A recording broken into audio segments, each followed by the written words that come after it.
Halo semuanya, sawadee-krap. Selamat datang kembali di segmen analisa. Kembali kita update terkait dengan perkembangan kasus hukum dari Brigadir Joshua. Pertanyaan hampir seluruh masyarakat Indonesia yang mengawal kasus ini adalah sebenarnya kapankah berkas dari para tersangka itu siap untuk dilakukan persidangan? Dan kita sudah ketahui sebenarnya kalau dihitung-hitung pada saat penyidik menyerahkan berkasnya ke kejaksaan, itu ada batas waktu kalau tidak salah itu adalah sekitar 14 hari harusnya sudah selesai. Tetapi sampai sekarang aku lihat di berita misal dari Ketut Sumedena, Kapus Penkum Kejaksaan Agung, sampai sekarang juga masih sepertinya ada hal-hal yang dinilai berkasnya belum lengkap. Memang kenapa sih Anjas kok harus berkas itu, maksudnya berkasnya apa, yang tidak lengkap itu apa, dan kenapa jaksa membutuhkan waktu begitu lama untuk melimpahkan ini ke persidangan atau ke pengadilan? Ini akan kita bahas lebih lanjut karena memang ada persiapan-persiapan yang dilakukan dari kejaksaan untuk melawan dari para tersangka nanti, yang ini pasti bukanlah pekerjaan mudah.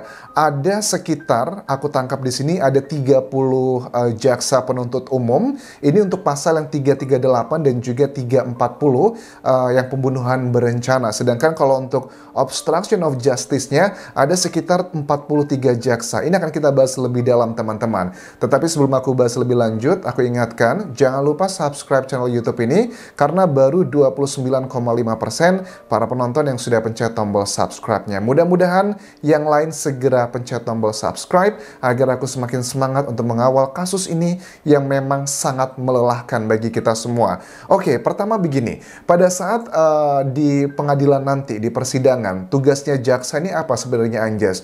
Tugasnya jaksa ini adalah kepanjangan tangan dari penyidik.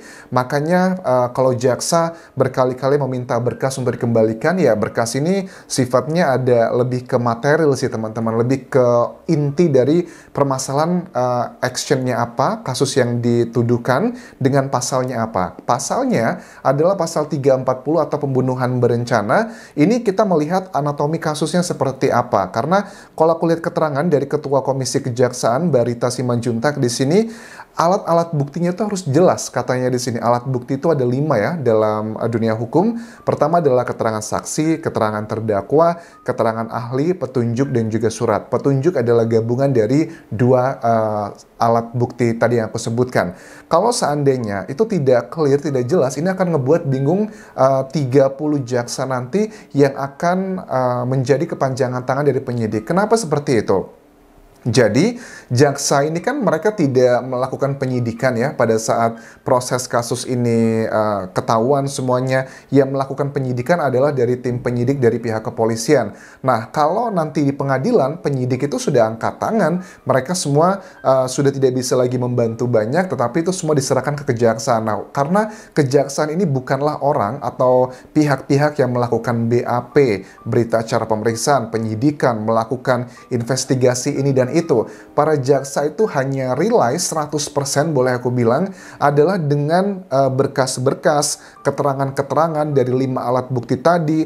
Misalnya juga kalau nggak salah pada saat rekonstruksi lalu kan juga ada tim dari kejaksaan juga hadir di sana, dan dari secara aturan kalau nggak salah ini aku tangkap ya bahwa kejaksaan itu hanya punya waktu 7-14 hari untuk memahami semua memahami konstruksi kasusnya ini seperti apa. Jangan sampai gini teman-teman, karena di pengadilan nanti itu proses pembuktian dari apa yang telah dilakukan si para tersangka dengan pasal yang disangkakan. Logikanya adalah begini, kalau nanti pasal yang disangkakan adalah pembunuhan berencana, kemudian tidak terbukti ada rencananya, karena kalau secara pembunuhannya mereka sudah mengakui memang mereka adalah bagian yang terlibat. Tetapi yang berusaha dikuatkan dari kejaksaan sekarang ini adalah apakah benar ini ada rencananya pembunuhan tersebut. Karena ada beberapa konstruksi yang kalau aku amati dari kasus ini teman-teman, kalian masih ingat kan ya bahwa motifnya itu masih menjadi pertanyaan besar. Nah, misalnya begini, kalau aku tangkap keterangan dari Sugeng Teguh Santoso, Ketua Indonesian Police Watch di sini, konstruksi 340 ini masih menjadi perdebatan yang luar biasa. Sugeng Teguh Santoso mengatakan bahwa begini, kalau dengan waktu menurut dia ada proses dari rumah pribadi menuju ke rumah dinas, karena rumah dinas Verdi Sambo itu adalah lokasi tempat dilakukan pembunuhan tersebut. Waktunya kurang lebih adalah sekitar 38 menit. Nah, dalam waktu 38 menit, apakah waktu tersebut bisa dikategorikan sebagai pembunuhan berencana? Karena pembunuhan berencana itu kan artinya ada jeda waktu dari rencana kemudian melakukan tindakannya. Ada jeda 38 menit ini apakah bisa dikategorikan sebagai pembunuhan berencana? Apakah bisa sebagai kategori spontan? Karena jujur teman-teman, logikanya gini, kita bermain logika juga ya pada saat nanti di persidangan. Misalnya begini, wah aku tiba-tiba nih istriku dia selingkuh dengan pria lain gitu. Misalkan ini cerita aku ya, hanya membuat lebih simpel aja. Istriku selingkuh dengan pria lain, aku baru tahu, aku langsung emosi, langsung nemuin si selingkuhannya, hajar bakbuk. Aku tiba-tiba langsung mengeksekusi. Itu adalah indikasi kalau dengan waktu 38 menit itu akan mengarah ke indikasinya adalah spontanitas. Well, spontanitas itu bukan berarti aku mendapatkan laporan, emosi langsung bunuh beb. Itu kan nggak bisa. Karena dengan waktu 38 menit atau bahkan beberapa jam, itu masih bisa ada peluang-peluang besar untuk dikategorikan sebagai pembunuhan yang secara spontan. Tetapi kalau seandainya nih, perencanaan tersebut ternyata terbukti dilakukan dari Magelang, karena logikanya begini, mudah-mudahan para jaksa nanti yang menjadi bagian dalam pasal pembunuhan berencana ini ada 30 orang ya. Mudah-mudahan mereka semua adalah orang-orang yang cerdasnya luar biasa, dengan waktu singkat harus bisa memahami berbagai macam background cerita ini dan itu, perubahan keterangan dari para tersangka. Mudah-mudahan mereka punya kecerdasan yang luar biasa, karena nggak gampang ya untuk melakukan pembelaan seperti ini kepada si korban, tetapi mereka tidak melakukan berita acara pemeriksaan atau investigasi secara sendiri, hanya rely kepada data-data penyidik. Ini memang tidak gampang sama sekali.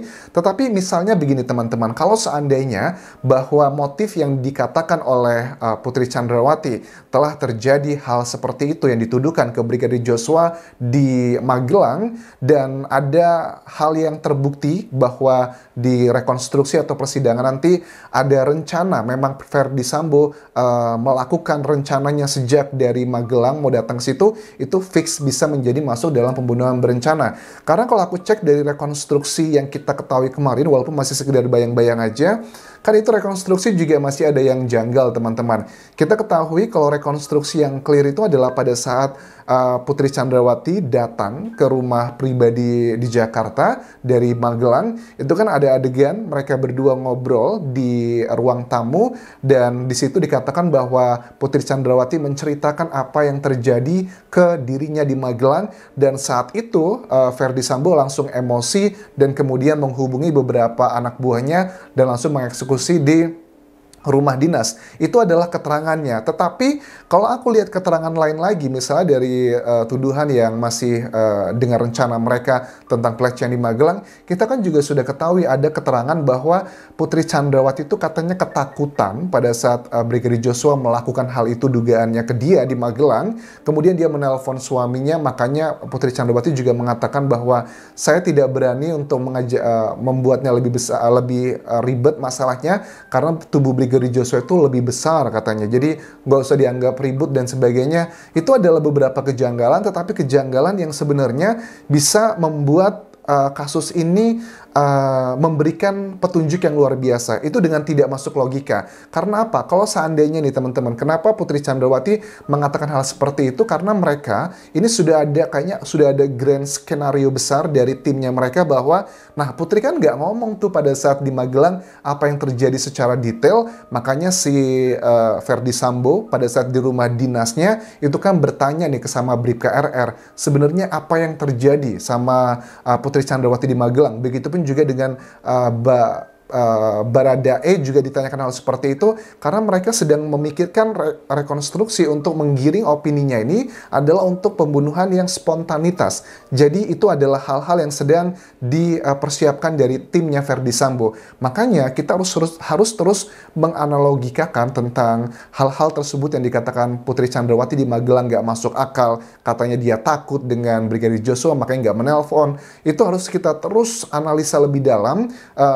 kita harus buktikan itu tidak masuk akal, karena kalau itu masuk akal, itu nanti akan menguntungkan Verdi Sambo dan juga Putri Chandrawati yang lainnya juga dengan pasal, yaitu adalah pasalnya adalah yang pembunuhan bukan berencana, 338, dan hukumannya itu sekitar 15 tahun penjara. Ini adalah tren yang aku baca, ini mau dibawa ke arah sana teman-teman.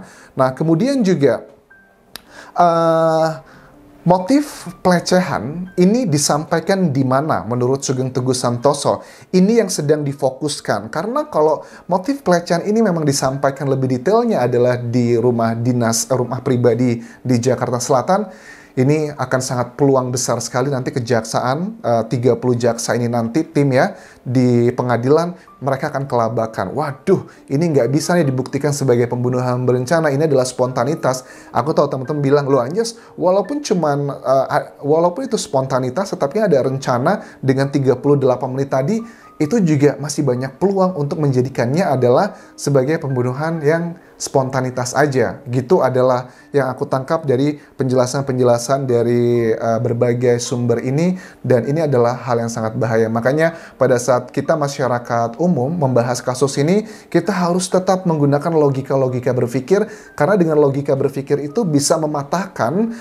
proses-proses skenario dari timnya Verdi Sambo untuk menuju ke pasalnya adalah pembunuhan yang spontanitas. So, that's it yang bisa aku update untuk video kali ini. Terima kasih sudah menonton. Dan terakhir, jangan lupa subscribe channel YouTube ini, serta follow Instagram dan Facebook pageku di Anjas Asmara di Thailand. Kalaupun kerap semuanya, bye-bye.